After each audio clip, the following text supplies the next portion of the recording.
Meus amados irmãos, boa noite. A graça e a paz do nosso Senhor e Salvador Jesus Cristo estejam sendo derramadas sobre as vossas vidas, como também das suas respectivas famílias. Nós estamos em um culto de oração e hoje eu gostaria de compartilhar um texto da palavra do Senhor que se encontra no livro de Atos dos Apóstolos, capítulo 3, do verso 1 até o verso de número 10. Eu lhe convido a, juntamente comigo nessa noite, abrir o texto sagrado, as Sagradas Escrituras. Em Atos, capítulo 3, nós estaremos lendo do verso 1 até o verso de número 10. É um texto por demais conhecido de toda a igreja. Amém? O texto sagrado nos diz assim: Pedro e João subiam ao templo para a oração da hora nona. Era levado um homem coxo de nascença, o qual punham diariamente à porta do templo chamada Formosa, para pedir esmola aos que entravam. Vendo ele a Pedro e João, que iam entrar no templo, implorava que lhe dessem esmola. Pedro, fitando juntamente com João, disse: olha para nós. Ele os olhava atentamente, esperando receber alguma coisa. Verso 6. Pedro, porém, lhe disse: não possuo nem prata nem ouro, mas o que tenho, isto te dou. Em nome de Jesus Cristo Nazareno, anda. E tomando-o pela mão direita, o levantou, imediatamente os seus pés e tornozelos se firmaram. De um salto se pôs em pé, passou a andar e entrou com eles no templo, saltando e louvando a Deus. Viu todo o povo a andar e a louvar a Deus, e reconheceram ser ele o mesmo que esmolava assentado à porta formosa do templo, e se encheram de admiração e assombro por isso que lhe acontecera. Que Deus possa, nessa noite, mais uma vez, falar ao nosso coração, falar ao seu coração, falar ao meu coração, através da sua santa palavra. Meus amados irmãos, aqui está um texto que fala sobre a manifestação do poder de Deus. Aqui nós vemos a manifestação do poder de Deus sendo apresentada pela igreja primitiva. É interessante que do verso 42 ao verso 47, do capítulo 2 do livro de Atos, Lucas nos informa sobre a vida exemplar da igreja. Como viviam os convertidos? Do capítulo 2, do verso 42 ao 47. E após ele nos informar isso, ou seja, após nos dar informações sobre a vida exemplar da igreja, Lucas agora nos mostra, no texto que nós acabamos de ler, a vida de oração da liderança da igreja.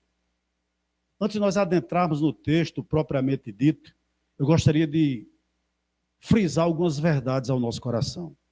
A primeira, um dos truques do diabo, vou repetir, um dos truques do diabo é nos manter tão ocupados, mas tão ocupados, que nós não venhamos mais encontrar tempo para orar. É uma estratégia do nosso adversário. A outra verdade que eu gostaria de destacar aqui nessa noite, antes de expor o texto propriamente dito. A oração ainda é maior do que qualquer combinação de esforços feito na terra. É uma arma poderosa que Deus concede a mim, que Deus concede a você, que é cristão. Interessante, meus irmãos, que ainda hoje a igreja procura melhores métodos, enquanto que Deus continua procurando melhores homens. Sabe por quê?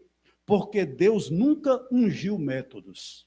Deus nunca separou métodos. Pelo contrário, Deus sempre separou ou ungiu homens. Falhos é verdade, mas cheios do Espírito Santo de Deus.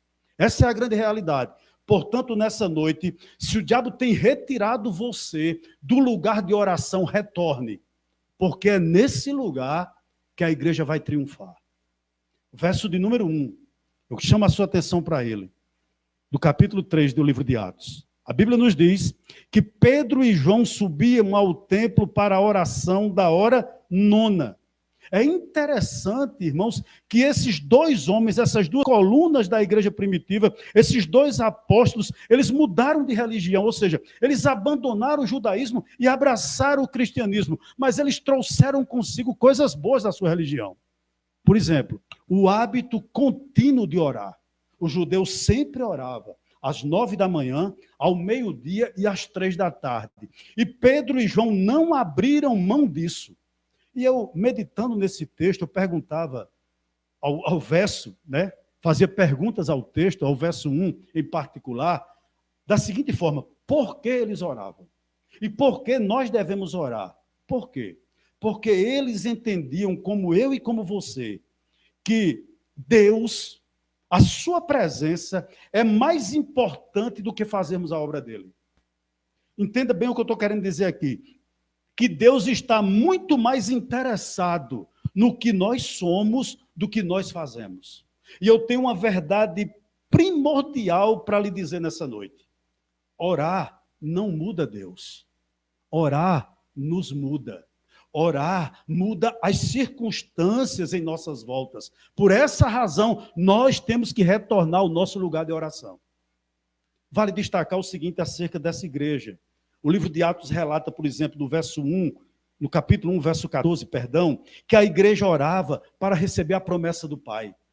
Veja como ela era uma igreja que buscava, ou tinha como prioridade na sua vida a oração. Em Atos capítulo 4, verso 31, diante das ameaças do Sinédrio, elas foram buscar em Deus, através da oração, intrepidez. Para quê? Para poder abalar o mundo. Eles oravam, repito, para receber a promessa do Pai, o Espírito Santo. Eles oravam diante das ameaças do Sinédrio. Para quê? Para que Deus pudesse dar coragem, intrepidez à sua igreja, para que ela pudesse abalar o mundo. E outra coisa importantíssima, em Atos capítulo 6, verso 4, entre outros textos que eu poderia citar aqui, sempre que a igreja iria tomar decisões, ela orava. Os apóstolos começaram a orar. Será que é lícito eu me dedicar a servir as mesas ou ao ministério da palavra e oração? Interessante que eles foram orar para saber qual era a vontade de Deus para a vida deles. Isso vale para mim e vale para você. Você quer ver Deus agindo? Você quer, com certeza, ver o poder de Deus sendo derramado sobre a vida da igreja novamente? Voltemos a orar. Voltemos a orar. Uma igreja que abre as suas portas para a oração, com certeza, está abrindo as suas portas também para a intervenção de Deus no meio dessa igreja, no seio dessa igreja. Portanto, a conclamação que eu faço hoje, a igreja do Médici em particular, e outras pessoas que estão aí acompanhando nosso culto, que não fazem parte da nossa comunidade, é exatamente essa. Ei, voltemos ao lugar de oração. Para quê? Para que Deus possa, mais uma vez, manifestar o poder dele no nosso meio. Me permita um parênteses aqui nessa noite. Certa feita, perguntaram a Charles Spurgeon o seguinte: pastor, qual o segredo do, entre aspas, sucesso do seu ministério? Ele respondeu o seguinte: eu trabalho de joelhos. Meu lugar santo de oração vale muito mais do que toda a minha biblioteca. Certa feita, perguntaram a Moody: pastor, o senhor ora muito? Ele disse: se eu oro muito, eu não sei. A questão é, eu nunca passo um minuto sequer da minha vida sem orar. Pedro e João, líderes, colunas da igreja primitiva, eram homens voltados à oração. Por essa razão, creio eu, o poder de Deus se manifestava no ministério deles. Verso 2 ao verso 5. Olha o que nos diz o verso 2. Diz que era levado um homem coxo de nascença, o qual punham diariamente à porta do templo chamada Formosa, para pedir esmola aos que entravam. Vendo ele a Pedro e João, que iam entrar no templo, implorava que lhe dessem uma esmola. Pedro, fitando juntamente com João, disse: olha para nós. Ele os olhava atentamente, esperando receber alguma coisa. Volte sua atenção para o verso 2. A Bíblia diz que era levado um homem coxo de nascença, o qual punham diariamente, isto é, todos os dias, à porta do templo chamada Formosa, para pedir esmola aos que entravam. Estava ali um coxo. Lucas, no capítulo 4 do livro de Atos, verso 22, nos informa que esse homem já tinha mais de 40 anos. Era um homem maduro. E sem sombra de dúvidas, esse homem era o escárnio da sociedade. Ele fazia parte do grupo dos invisíveis. Ele era, sem sombra de dúvidas, alguém que jamais ou pouco seria notado. Ele era, sem sombra de dúvidas, o escárnio da sociedade. Talvez ele fosse um peso constante para a sua família, para seus amigos. Por quê? Porque todos os dias, ou amigos ou familiares, ou a junção deles, tinham que deixá-lo no templo todos os dias. Diariamente tinha que fazer aquela viagem para colocá-lo ali no templo. Era, sem sombra de dúvidas, né? Uma estratégia usada pela família e pelos amigos, e é ainda usada hoje, né? É muito comum a gente ver em algumas igrejas mendigos à porta. Por quê? Porque as pessoas estão mais sensíveis, né? Quando vão à igreja, quando vão à casa do Senhor. Então, essa estratégia já é antiga, já era usada há cerca de 2000 anos atrás. Mas outra coisa me chama a atenção e me intrigou quando eu estava, meus irmãos, meditando para trazer essa palavra ao nosso coração nessa noite. Qual? Porque, como diz o verso 2, ele era colocado ao lado de uma porta chamada Formosa. O que me entregou? Porque o nome dessa porta era Formosa. Presta atenção. Essa porta era chamada de Formosa, não por ser chamada de Formosa. Não era um nome dado em vão a ela.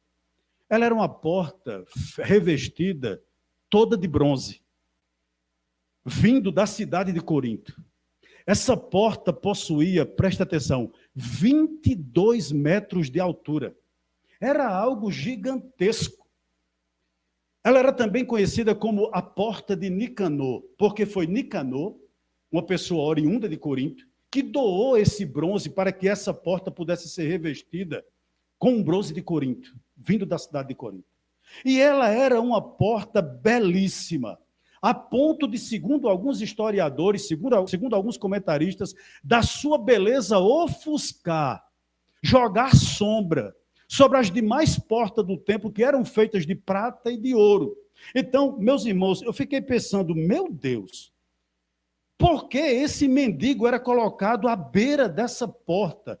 Por que eu fiquei me questionando dessa maneira? Uma porta de uma arquitetura tão bela, uma porta tão imponente, que chamava tanto a atenção do povo, sem sombra de dúvidas, ia tornar aquele coxo, ia tornar aquele aleijado, aquele ser desprezível, aquele ser que era o escárnio da sociedade, como eu disse, ainda menos visível.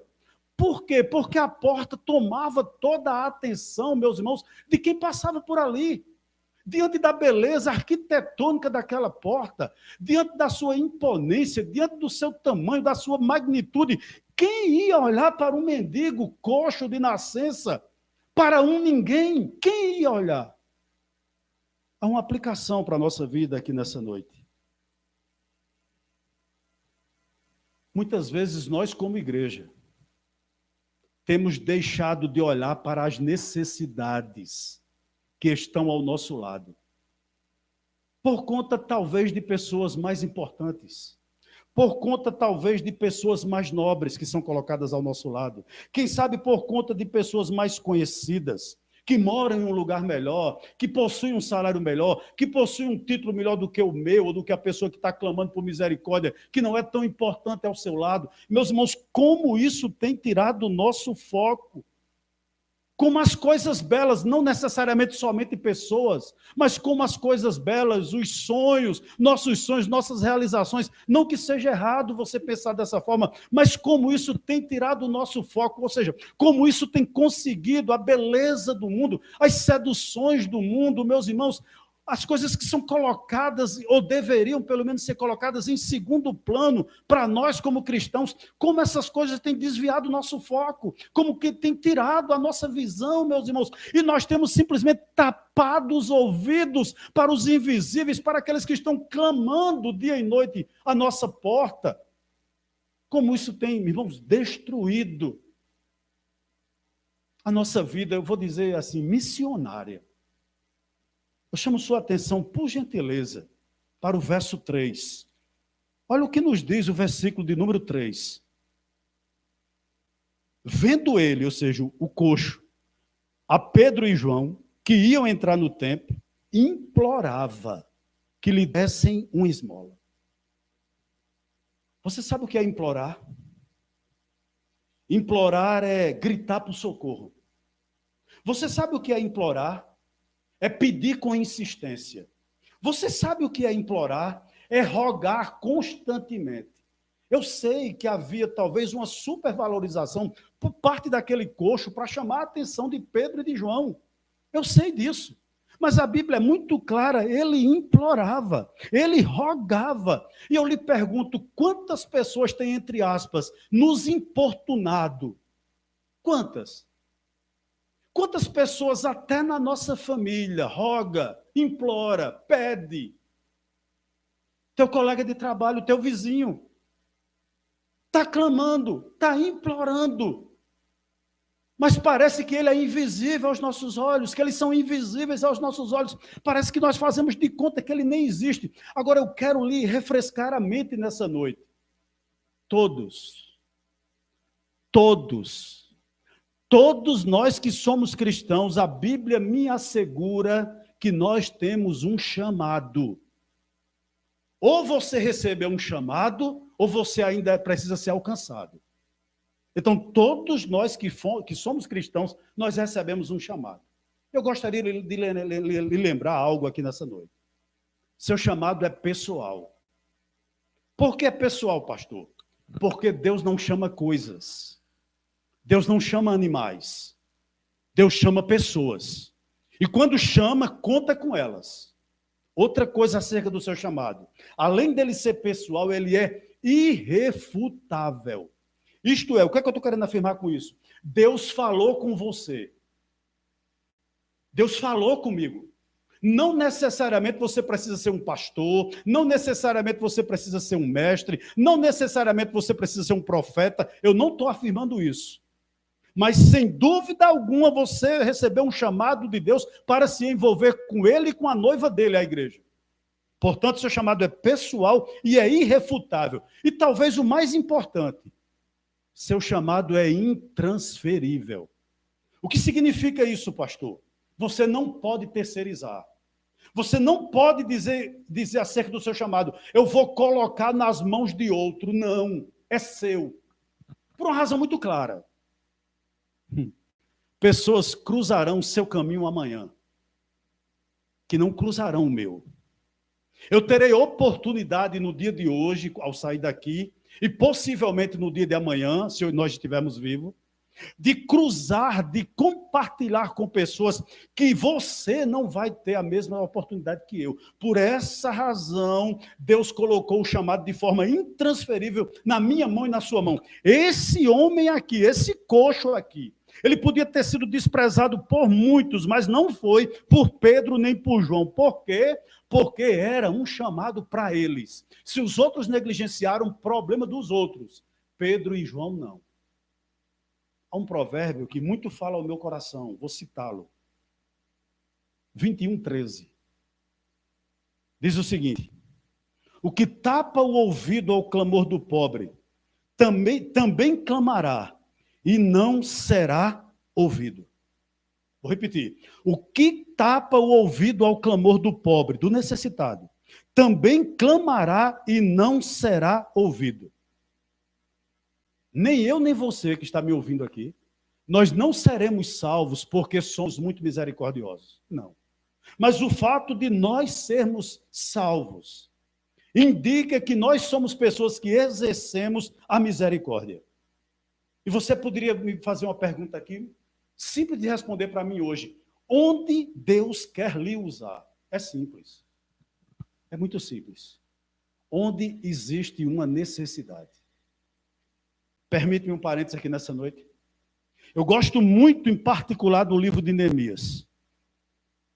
E eu fico muitas vezes me questionando o seguinte: por que Neemias, com um emprego legal, Porque Neemias, com a vida estabilizada, vivendo muito bem, obrigado, a 1.500 quilômetros do problema de Jerusalém, ele estava em Suzã, porque ele resolveu se envolver num trabalho tão árduo, tão duro, tão difícil. Por quê? É simples. Perceba bem. Além dele ter um chamado, é simples porque ele se envolveu. Porque Neemias vivia no palácio. Mas o coração dele estava nas ruínas de Jerusalém.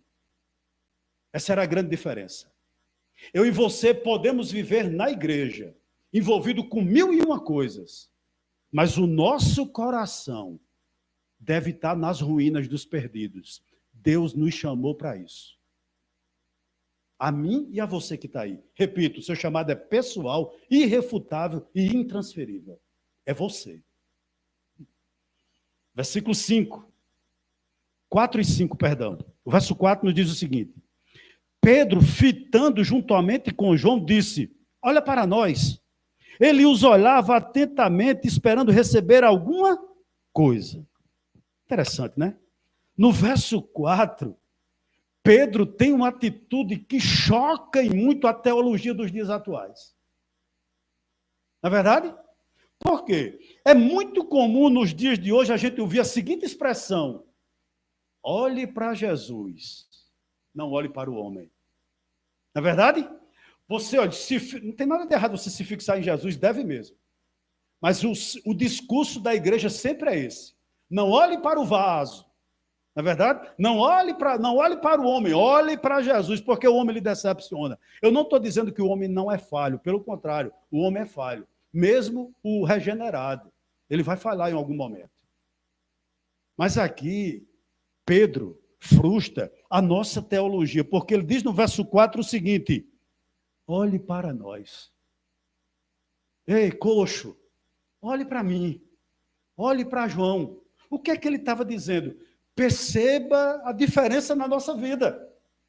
Nós não somos um a mais que vai entrar nesse templo.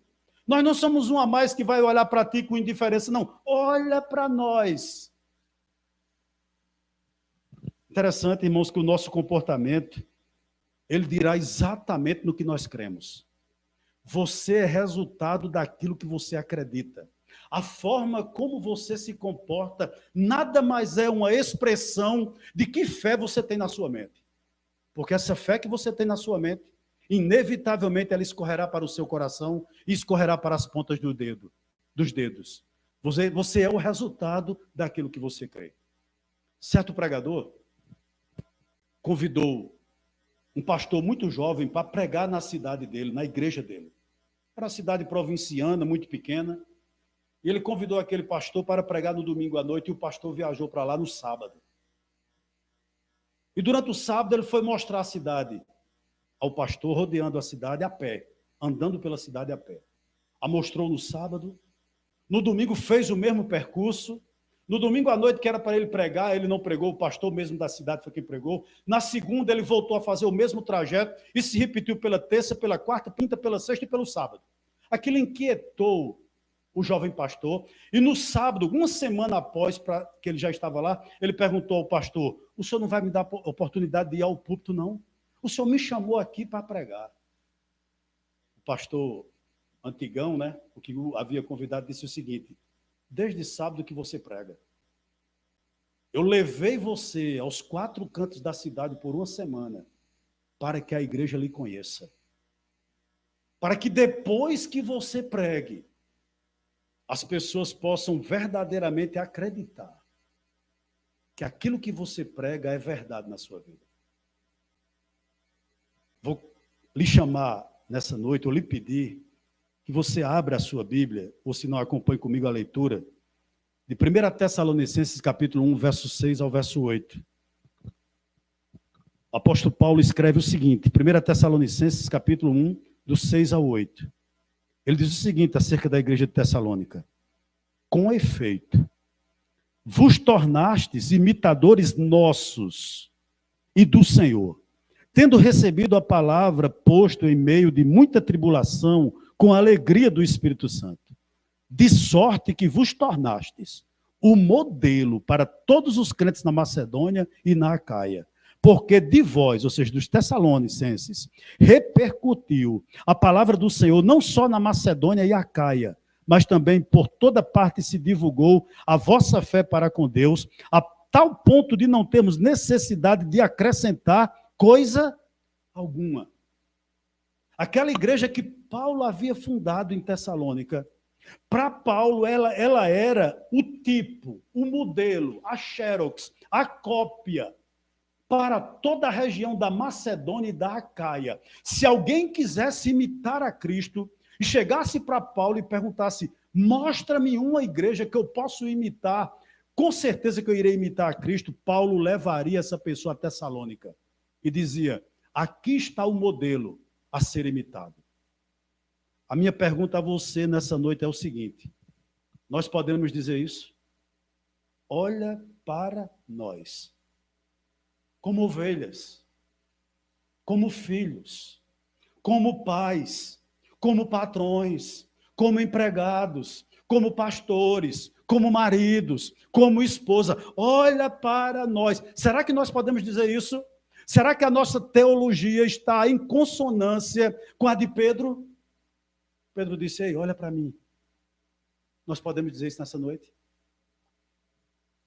Após ler os 4 evangelhos, Gandhi foi questionado se ele não acreditava no cristianismo. E ele respondeu o seguinte: no vosso Cristo eu creio, eu só não creio no vosso cristianismo. Para Mahatma Gandhi, as pessoas que fizeram esse questionamento a ele, não podia ser tida como modelo. Mas Pedro e João diz aquele coxo: olha para nós. E no verso de número 5, a Bíblia diz que ele os olhava atentamente, esperando receber alguma coisa. Com certeza esperava receber uma moeda.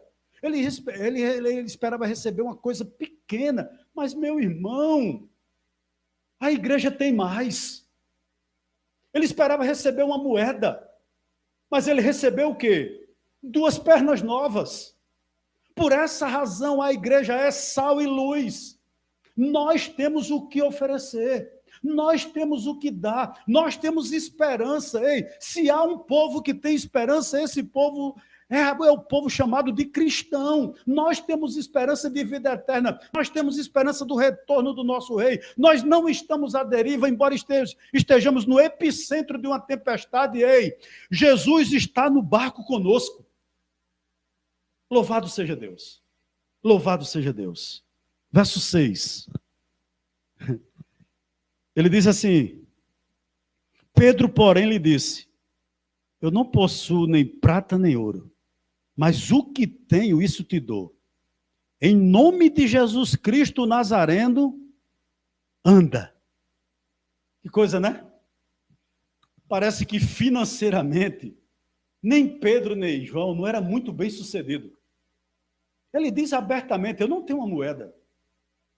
Eu não tenho nada que possa lhe ajudar fisicamente. Não que seja pecado fazer isso, pelo contrário, nós devemos ajudar mesmo. Mas Pedro é muito claro: eu não possuo prata, eu não possuo ouro, mas eu tenho um tesouro maior. E ele faz uma afirmação muito magnífica nesse verso número 6, quando ele diz o seguinte: em nome de Jesus. Ele está dizendo o seguinte: ei, eu estou aqui diante de você, na autoridade, existe uma autoridade por trás de mim, chama-se Jesus Cristo, a qual eu represento. Eu e João, eu não posso te oferecer, aliás, eu não posso fazer nada por ti, mas em nome daquele que nós representamos, anda, anda. É a esperança da igreja. Em outras palavras, João estava dizendo a ele: eu tenho a delícia do céu, eu represento aquilo que há de mais precioso no céu. Em nome de Jesus Cristo, levanta e anda. Ou melhor, anda. Que coisa maravilhosa. Eu quero dizer uma coisa aqui para você que está me ouvindo, você que é cristão. Você tem socorro para o aflito, porque você representa um nome que é infinitamente maior do que você. O nome de Jesus Cristo. Você tem uma palavra para o depressivo. Você tem conforto para aquele que não tem sossego. Sabe por quê? Porque existe uma autoridade sobre você. Um nome que tem toda a autoridade. Esse nome chama-se Jesus Cristo, o Nazareno. Em nome dele, Pedro diz, anda. No verso 7, a Bíblia diz o seguinte: e tomando pela mão direita, o levantou imediatamente. Os seus pés e tornozelo se firmaram.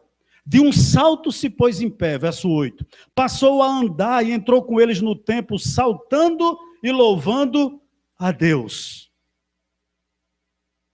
Posso lhe dizer uma verdade aqui nessa noite? Nós precisamos voltar a entender, ou melhor, talvez aprender, a depender mais do céu do que da terra. Os irmãos estão me entendendo? Eu e você talvez precisamos entender, se nós ainda não entendemos. Ou quem sabe refrescar a nossa memória. Ou até mesmo aprender a depender mais do céu do que da terra. Permita-me uma historinha. É bem conhecida a legendária história do Papa Inocêncio IV e Tomás de Aquino. A história diz que, certa feita, Tomás de Aquino surpreendeu o Papa contando uma enormidade de moedas. E ele o Papa volta-se para Tomás de Aquino e diz o seguinte: está vendo, Tomás? Nós não podemos mais dizer que não temos prata nem ouro. Nós a temos em abundância. E Tomás de Aquino voltou-se para o Papa e disse: é verdade, mas também nós não podemos mais dizer ao paralítico: levanta e anda. O que é que ele estava querendo dizer? A igreja tinha recursos, mas não tinha poder. Eu gostaria de lhe dizer alguma coisa aqui preciosa nessa noite. É preciso que a igreja volte, retorne a pregar aos ouvidos. Boa pregação, mas é também necessário que a igreja volte a pregar para os olhos. John Wesley, ele disse uma frase que eu nunca me esqueci: ponha fogo no seu sermão, ou se não, ponha seu sermão no fogo. Em outras palavras, acredite naquilo que você prega, ou se não, não pregue. Não pregue. É interessante nesse verso número 7, que a Bíblia diz que Pedro tomou pela mão direita e o levantou. Veja bem, o poder era de Deus, mas a mão era de Pedro. Né? Quem levantou, com certeza quem fez o milagre foi o poder de Deus, mas quem ajudou foi a mão de Pedro. Eu tenho algumas verdades para lhe dizer nessa noite. O poder é de Cristo, mas quem ora é a igreja. O poder é de Cristo, mas quem clama é a igreja. O poder é de Cristo, mas quem jejum é a igreja.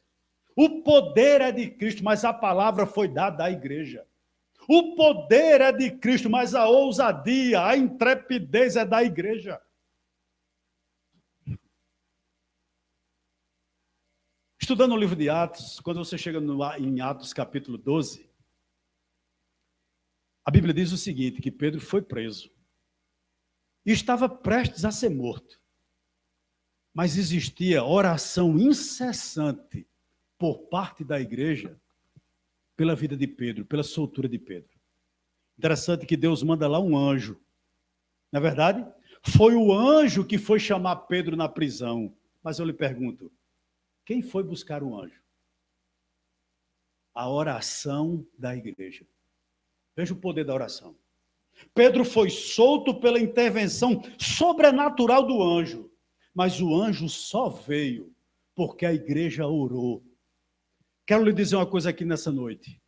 Que a nossa igreja esteja aberta, com as portas abertas, para a intervenção sobrenatural de Deus. Para que Deus se manifeste nesse lugar. Para que Deus se manifeste nos teus cultos domésticos. Para que Deus se manifeste nessa palavra nessa noite. Para que Deus possa se manifestar na nossa vida. E Deus nos usar para acalentar aqueles que estão perdidos. Ou quem sabe ansiosos. Ou quem sabe a ponto de tirar a vida. Um comentarista chamado Matthew Henry, ele diz o seguinte: orações e lágrimas são os braços da igreja. É com isso que se luta contra os inimigos e a favor dos amigos. Já partindo para o final, eu gostaria de fazer a seguinte afirmação nessa noite. Orar é associar-se com o mais forte. Orar é associar-se com o mais forte. Versículos 9 e 10. Olha o que diz o texto sagrado. Viu todo o povo a andar e a louvar a Deus, e reconheceram ser ele o mesmo que estava sentado à porta formosa do templo, e se encheram de admiração e assombro, por isso que lhe acontecera. Repito, a nossa pregação deve ser voltada aos ouvidos. Em outras palavras, nós devemos pregar e nos fazer entendido, mas também é verdade que nós temos que pregar aos olhos. Nós não pregamos um Deus morto, nós pregamos um Deus vivo. Louvado seja Deus, que enche a sua igreja do seu Espírito Santo e ensina a igreja. Eu creio que Deus está fazendo isso. Oh, meu irmão, como Deus está fazendo isso nesse tempo. O que, pastor? Talvez em 52 anos que eu tenha, talvez eu não sei a idade que você tem, mas talvez em toda a sua vida terrena, em toda a sua existência, você nunca teve que depender tanto de Deus quanto agora. Não sei se isso está acontecendo com você. São coisas que fogem do teu controle. Né? São coisas que fogem do nosso alcance. São situações que humanamente dinheiro não resolve. Não lembro agora, me perdoe. Mas, se eu não me engano, foi o dono do Santander. Uma declaração da filha dele. Disse mais ou menos o seguinte: meu pai, com tanto dinheiro, não pôde comprar algo que nós temos em abundância: o ar. Meu pai morreu com falta de ar. O homem perdeu o controle. Ele nunca teve, na realidade. Ele pensava que tinha, né?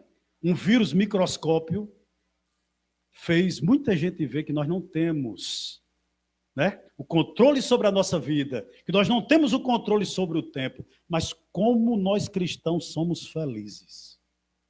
Sabe por quê? Ao acordar diante de toda essa situação, você pode contemplar o céu e dizer: Pai. E dizer para você mesmo: como eu sou amado. Ele me adotou. Quer um ato mais maravilhoso do que esse? Adoção é um ato livre. Ele adota se quiser ou não, mas Deus lhe adotou. Você hoje pode chamá-lo de pai. Foi isso que aconteceu na vida desse homem. Viu todo o povo a andar e a louvar a Deus. Ele entrou andando numa novidade de vida, louvando a Deus e reconhecendo ser ele o mesmo que estava sentado à porta formosa do templo, e se encheram de admiração e assombro. Por isso que lhe acontecera. Deixa eu te fazer uma pergunta. Se você não tivesse a convicção da vida eterna, se você não acreditasse no Cristo que você crê hoje, se o evangelho não tivesse sido apresentado a você como você o conhece hoje, você estaria onde? Nessa situação.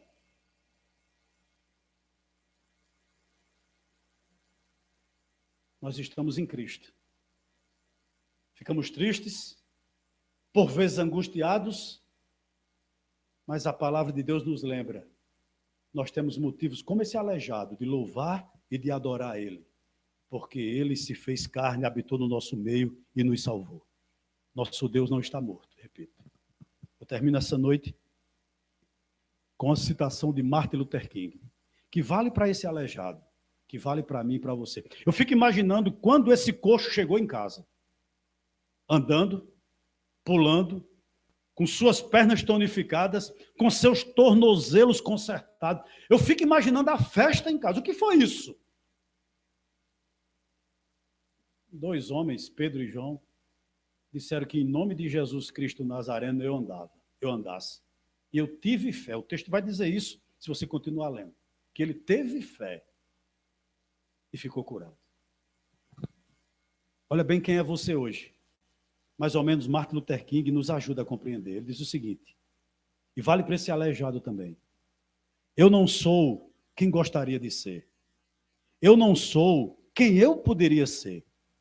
Ainda eu não sou quem deveria ser. Mas graças a Deus, eu não sou mas quem eu era.